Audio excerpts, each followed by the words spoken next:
I was watching the microphone go up and up with each speaker. It's time to bring it back down. Thank you. What a joy it is to be back here. And I know you all think I'm wearing orange and blue because it's Syracuse and I went to Syracuse, but it's also a reminder that today is Gun Violence Awareness Day. And I want to thank all the people who work at Upstate for saving lives of people who are victims of shootings in our own community right here. So to them, I give a special shout out on this day, all the men and women, the nurses, the doctors, the lifesavers who are restoring some sense of civility and sanity back in our community. Dr. Dewan, it is a joy to see you in action as well. You are so passionate about the work that you do here. I came to visit often during the pandemic, and to see the pride in all the researchers who are working tirelessly through a frightening time, very frightening time in our history, that they showed up every day with this sense of purpose to try to find cures, how we can help save lives, not just here, but across the planet. So I've always been inspired by this place, but now more than ever before. So let's give a round of applause to our leader, Dr. Dewan. And I want to thank our chancellor for saying yes when we recruited him. I had known of his incredible work when he was our commissioner of education, but President Obama, in search of the smartest people in the country to be part of his cabinet, took him away, and he went and served as our secretary of education. For him to come back home to New York and to lead SUNY Upstate, but also the entire SUNY system into a phenomenal future under your leadership, I'm grateful. Chancellor Dr. John King, let's give him another round of applause. I am joined by incredible leaders you have sent to Albany on your behalf. We have Senator John Mannion. I want to thank him for all he has done for this community. I see Senator Rachel May. Thank you, Senator May.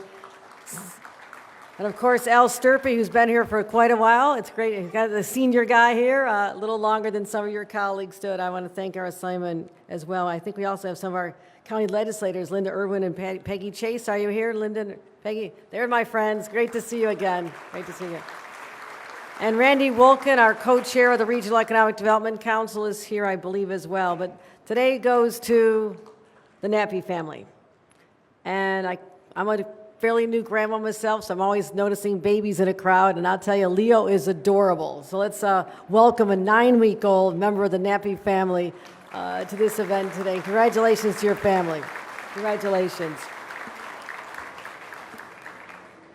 I don't think I can explain in more personal terms the impact of Alzheimer's on families than our chancellor just did. To have your childhood stolen like that, you had to become an adult very quickly, losing your mom, but then also having to be someone who was perhaps understood things more than your own father at a young age.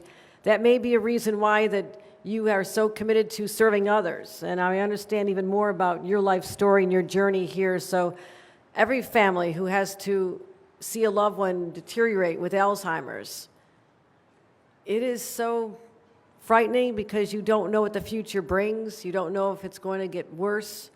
And to date, there's not been a cure. Same thing happened to my grandparents and many, many other family members. We saw that. You don't recognize the person that you knew so well. But I believe we've reached a turning point. I feel so confident because of what we're doing here and will continue to do here in this magnificent space, a place of healing, a place of love, a place of compassion that you've created here. So Sam and Carol, I am so grateful that there are New Yorkers like you who are so selfless, so giving of your community, that yes, you could have done anything with $8 million, and you have been so generous to the university. And we talked about the fact that I didn't know this, you were the ones who came up with the gift to name the football field after Ernie Davis. As a student here, starting the year Sam did, we won't say the year, but if you want to fact check, it's also the same year that Jim Boeheim started as coach here, so we go back a little bit. But I worked hard as a student to try and have Ernie Davis recognized with his name on the Carrier Dome. Clearly I lost that battle because it was the Carrier Dome, but I was so proud to know that Ernie Davis received the recognition. That's the kind of people the Nappies are, to do something so selfless. But this is the greatest of all contributions, because it's going to be a place where people walk in these doors uncertain of a diagnosis, uncertain of their future, uncertain of the lives of their loved ones, or whether they're going to be okay or not, and they're going to walk out of here with some hope. And that is the greatest gift you can give to this community and to the people of this state. So I'm grateful that we could support this as well. I know the state came up with over $70 million. Again, thank you to my partners in state government. And we're going to do groundbreaking research here. And I don't need to run through all the statistics about how many people are suffering from Alzheimer's today. But it is almost 7 million today. It'll be 13 million in just a matter of years. In our lifetime, 13 million. And that's 11 million people right now are caregivers. Those caregivers need to know there's something out there that they can give them some sense of hope and purpose. That's what this is all about. That's why I'm so proud to be here. And that's why I want to thank everyone who's been part of this incredible journey to be here this day. Those of you who continue to walk in here and help your fellow human beings.